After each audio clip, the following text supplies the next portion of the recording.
Joko Widodo pengecut, tidak mau menunjukkan ijazahnya. Jangankan di penjara, ya, jangankan di penjara, berkorban nyawa pun siap, gitu loh.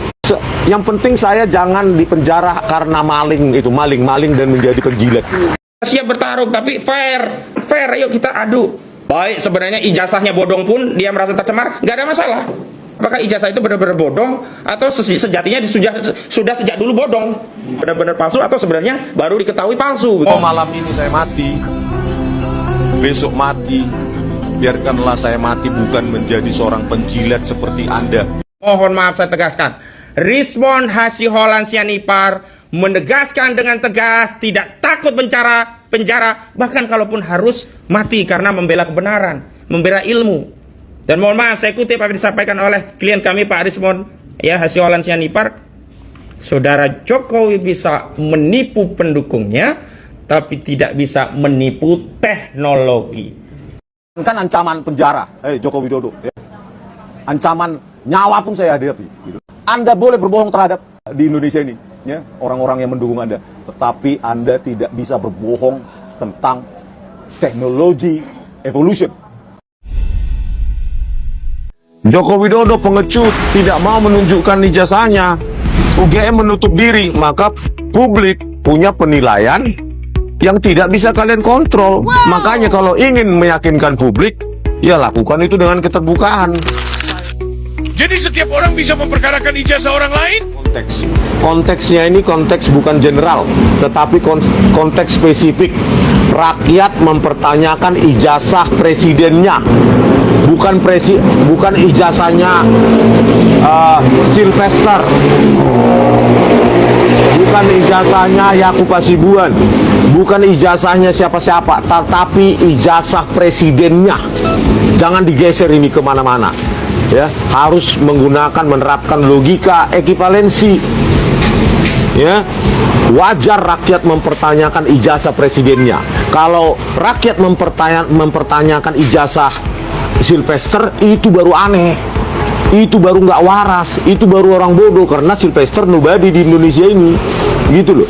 Kalau rakyat mempertanyakan ijazah dari Joko Widodo yang 2 kali presiden 10 tahun Indonesia, itu orang wajar itu, ya. Orang yang waras. Orang bodoh ketika mempertanyakan ijazahnya Sylvester, ya kan, meskipun dia komisaris sekarang, tapi nggak terlalu penting bagi itu, terutama mulai dengan lembar pengesahan skripsi itu, mana bantahannya. Kalau bantahannya hanya sekedar diraba, dirasakan, terus cekungan bahwa itu dibuat di produk letterpress dari percetakan perdana, itu kan ngarang, ya, mengarang bebas juga bisa. Maksud saya mengatakan bahwa itu produk digital. Coba Anda buktikan sebaliknya bahwa itu produk analog dari lembar pengesahan skripsi tersebut. Produk analog maksudnya handpress atau letterpress. Kalau itu nggak bisa dilakukan, ya sama aja omong kosong. Apa nggak takut dikriminalisasi? Sepanjang kita mempertahankan argumentasi kita secara akademik, walaupun risikonya adalah penjara, kalau menurut saya, ya, saya akan mengaca pada pengorbanan nenek moyang kita, pejuang, ya, bahwa jangankan di penjara, ya, jangankan di penjara, berkorban nyawa pun siap, gitu loh. Yang penting saya jangan di penjara karena maling dan menjadi penjilat, ya, seperti itu yang dari lulusan Ruko University itu 3 lantai yang sudah ditutup ditutup dikti, SK-nya sudah tidak berlaku. Kalau SK tidak berlaku, maka semua ijazahnya tidak berlaku, itu seharusnya begitu, ya. Kenapa dia tutup? Maka pasti ada tindakan-tindakan ilegal dalam proses akademik. Bertarung, tapi fair. Jangan klien kami dipersoalkan tapi ditahan. Karena klien kami yang punya keahlian di bidang forensik digital, tidak boleh ditahan. Fair, ayo kita adu. Kalau Pak Jokowi merasa dicemarkan, nggak apa-apa, silahkan lapor, karena itu hak. Baik fitnah atau tidak, namanya dicemarkan, dia punya hak.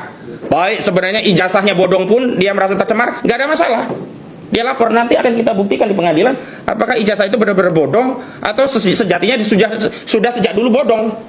Kan paling itu pilihannya, benar-benar palsu atau sebenarnya baru diketahui palsu, begitu. Benar tidak? Nah, jadi ini nggak ada masalah buat kami. Wong nggak bisa ditahan, walaupun kami tegaskan ini bukan pencemaran. Lah wong, ini pendapat ada dasarnya. Di mana pencemarannya? Ini pendapat ada dasar hukumnya, ada dasar keahliannya. Kok dianggap pencemaran?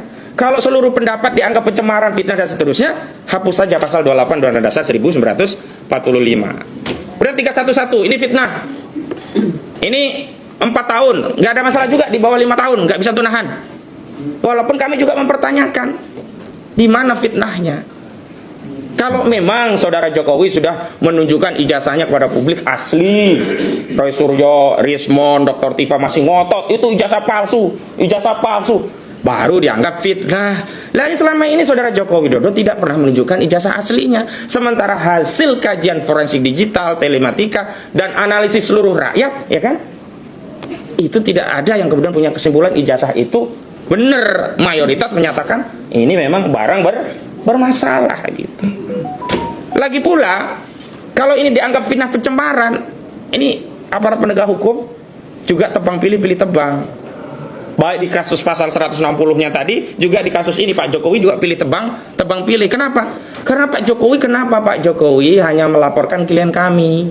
Mohon maaf Pak Jokowi, hari ini yang menyatakan ijazah Pak Jokowi itu palsu hampir seluruh rakyat Indonesia, jutaan rakyat Indonesia. Kalau nggak percaya, buka aja TikTok sebentar aja, lihat siapa yang ngomong ijazah itu dipersoalkan, dianggap palsu. Buka aja YouTube, buka aja Facebook, buka aja Instagram.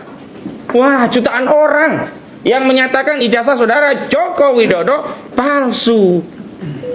Tapi kenapa hanya 4 orang yang dilaporkan Pak Jokowi? Oh, itu kan yang memicu. Enggak bisa, hukum itu bukan hanya melakukan perbuatan, yang turut serta pun harus ikut diseret, karena ada pasal 55 ayat 1 ke 1 KUHP. Biasanya polisi seneng banget tuh pakai pasal 55 ayat 1 ke 1 KUHP. Enggak ada urusan pun ditarik-tarik. Oh, ini turut serta perbuatan. Tapi dalam perkara ijazah palsu ini kenapa dipilih hanya 4 orang? Kenapa nggak seluruh rakyat yang hari ini menyatakan ijazah saudara Joko Widodo palsu itu juga dibikin LP gitu loh? Bikin aja LP seluruh polisi di seluruh Indonesia, kan bagus. Perkarakan saja seluruh rakyat Indonesia, kan bagus. Padahal ada cara lain yang elegan, tunjukin aja ijazah aslinya, selesai. Kenapa harus begini gitu loh?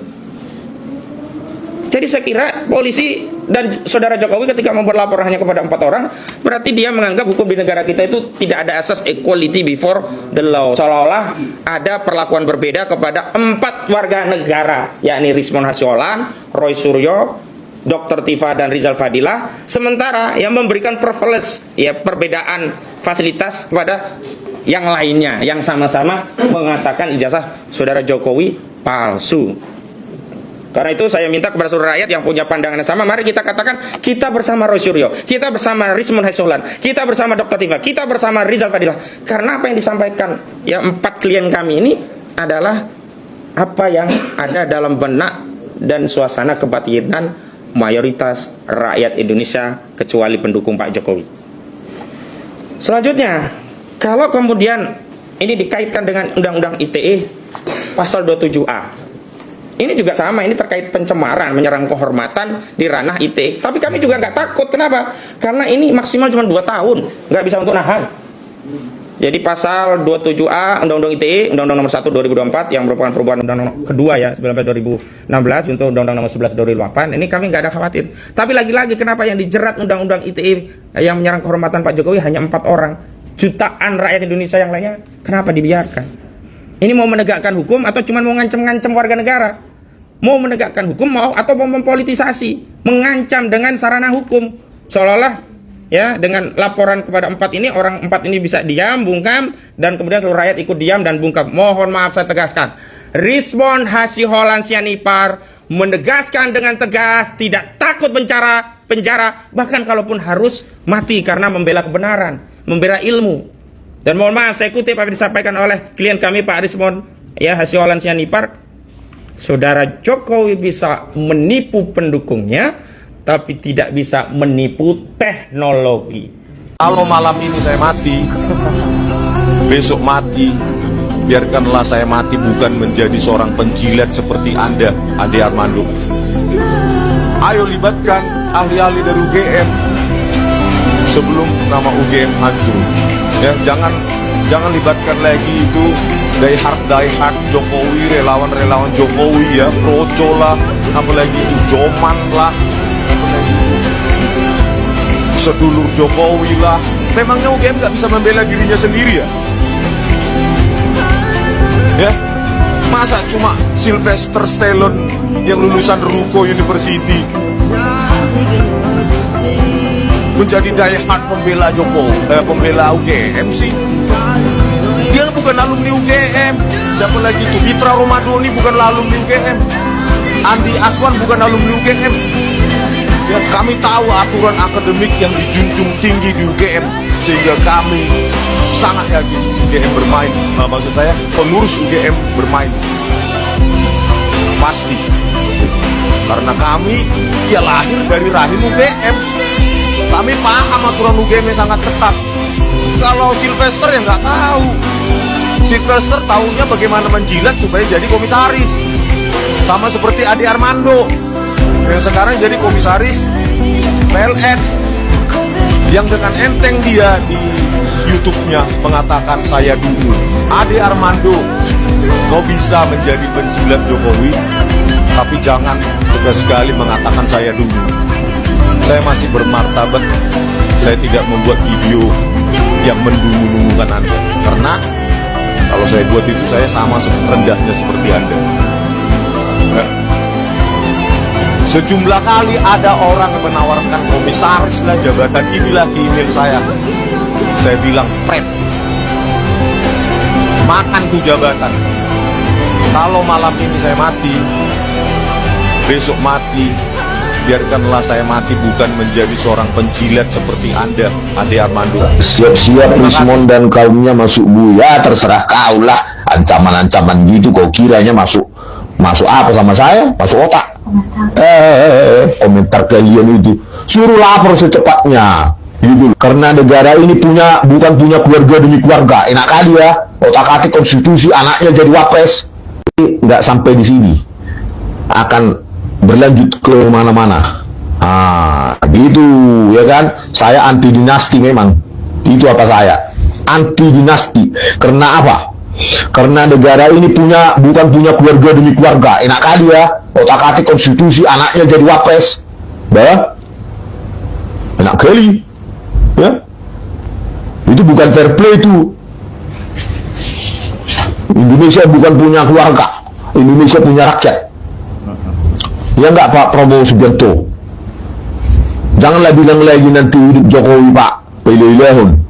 Siap Rismon dan kaumnya masuk buya, terserah kau lah. Ancaman-ancaman gitu kau kiranya masuk apa sama saya? Masuk otak. Komentar kalian itu suruh lapor secepatnya gitu loh. Di mana saya ujaran kebencian? Ya? Di mana saya ujaran kebencian? Ilmiah, berbasis data, apalagi data primer. Ya, ini data primer Saminuddin Baror itu tesis. Data primer lembar pengesahan skripsi Jokowi. Data primer saya foto langsung. Mau apa? Ya. Makanya saya bilang, ya, ujaran kebencian, penyebaran hoax, mana? Coba buktikan. Cuma ancaman-ancaman aja, siap masuk penjara, masuk bui. Tahe. Ya. Komentar apa itu ya? Ya, mungkin udah diterjunkan para apa itu, relawan-relawan apa itu, partai berijazah. Nggak ngaruh kita itu, ya, nggak bakal mundur kita sejengkal pun. Ya. Lembar pengesahan sangat modern. Satu pun di dunia ini tidak ada lembar pengesahan sangat modern seperti di lembar pengesahan Joko Widodo dan Saminuddin Baror itu. Apalagi ada tulisan tesis ini yang ditandatangani cuma dosen pembimbing, yang dekan enggak, penguji enggak, kayak apa, toilet paper ini. Ya. Tahe Indonesia on. Ya, bagaimana kita beradab kalau kita percaya hal-hal. Kenapa sih saya heran loh, kenapa kalian cinta buta kali? Apa karena mendapatkan bansos atau bantuan langsung tunai itu kan uang rakyat ya, bukan uang Joko Widodo. Ngapain kalian terlalu cinta? Ya. Atau kalian sudah komisaris dibuat seperti itu yang lain-lain itu, siapa itu, Sylvester Hercules komisaris di mana rupanya? Ya, saya tantanglah Kapolri, ya, berkali-kali ini tantangan saya. Ya, Kapolri Listio Sigit Prabowo. Kau kan punya cyber juga, tentu sudah tahu lah itu Balik Academy, siapa saya, Rismon Hasyolan Sianipar. Ya, kenapa Ben Sukatani itu saja yang kalian datangi, saya tidak? Kenapa enggak kau tersangkakan saya, kau tangkap saya, Listio Sigit Prabowo? Saya tantang kau sebagai Kapolri, ya, sebelum kau dipecat oleh Pak Presiden Prabowo Subianto. Paling beberapa 1 bulan ini udah dipecat kau, saking gak ada gunanya. Ya, sekarang saya tantang kau, ya, untuk menersangkakan, menangkap saya, ya.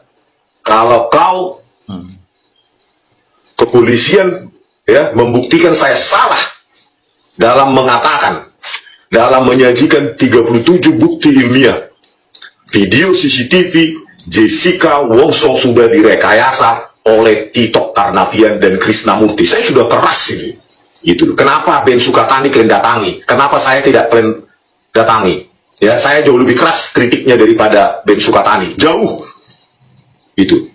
Bahkan saya bilang Tito Karnavian, otak rekayasanya, dan Krisnamurti. Tito Karnavian itu Kapolri. Bayangkan, saya tuduh kayak gitu.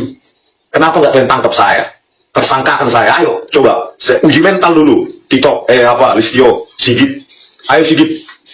Ya, tersangkakan saya, tangkap saya. Ayo, kita buktikan di pengadilan bahwa kalian benar atau saya yang benar. Ya kan? 37 bukti ilmiah oleh Tito Karnavian dan Krisnamurti. Ya, memanfaatkan laboratorium komputer forensik. Ya, pada saat itu kepalanya adalah Muhammad Nur Al-Azhar. Pakai apa? Software FreeMake dan iRedshot, software gratisan untuk mengotak-atik dimensi frame, laju frame, jenis kodek, supaya kabur-kabur diotak-atik oleh tangannya ini. Dengan Christopher Hariman Rianto, ini dia, ya, dengan para jaksa-jaksa penipu itu, mulai dari Ardhito Muardi, Sandi Andika, Wahyu Oktaviandi, Sugi Carvalho, Hari Bowo, dan lainnya. Berani gak kau uji nyali lu kita? Ayo, jangan cuma Ben Sukatani itu, kasihan masih anak-anak. Sekarang saya tantang kau kepolisian untuk menangkap, menersangkakan saya. Ayo, itu loh. Buktikan nyali kalian, gitu. Sudah 1 tahun ini sudah saya laporkan ke Dumas Presisi perbuatannya Tito Karnavian dan Krisnamurti 6 kali Dumas Presisi.